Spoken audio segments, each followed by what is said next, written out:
brought to you by Silver Pumps. Top quality और consistent performance के लिए सिर्फ सिल्वर पंप्स नाम याद रखना। वर्षों का एक ऐतिहासिक कार्यकाल जो विकसित भारत से लेकर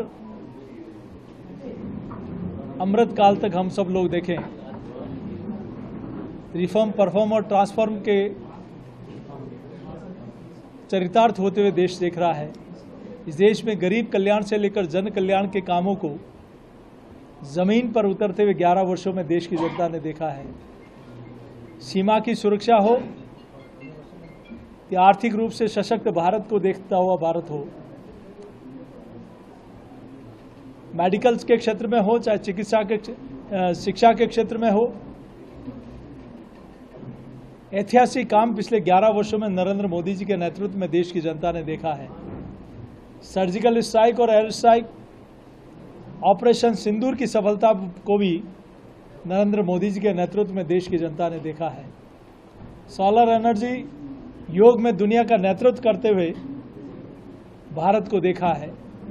आज कृषि उत्पादन से लेकर डेयरी प्रोडक्ट हो, चाहे सोलर एनर्जी में भारत दुनिया का नेतृत्व करना हो, ये भी भारत ने देखा है। तो इन 11 वर्षों के ऐतिहासिक कालखंड में भारत सशक्त भारत, समृद्ध भारत और स्वस्थ भारत की परिकल्पना को लेकर एक विकसित भारत तक पहुंचने का रास्ता प्रशस्त कर रहा है।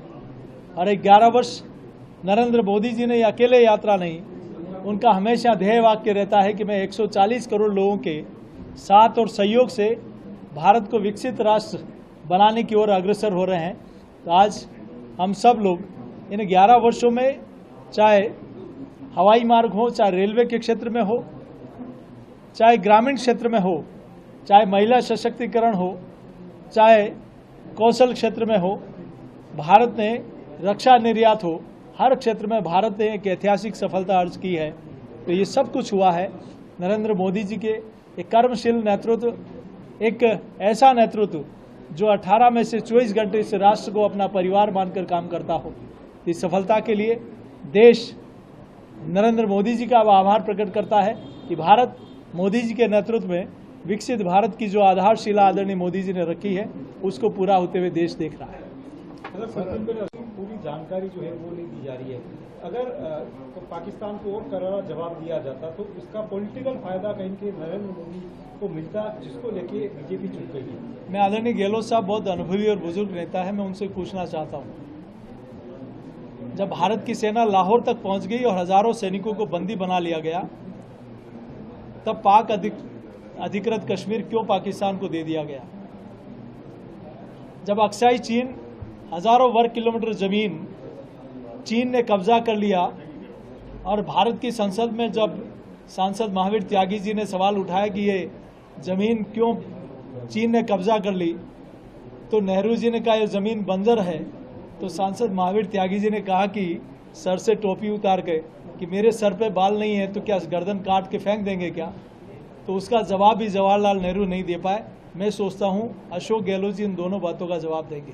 अशोक गहलोत ने कहा है कि कन्हैयालाल हत्याकांड को 3 साल हो गए, एनआईए की जांच भी अधूरी है और सिर्फ राजनीति के लिए बीजेपी ने इस मुद्दे को गरमाया था।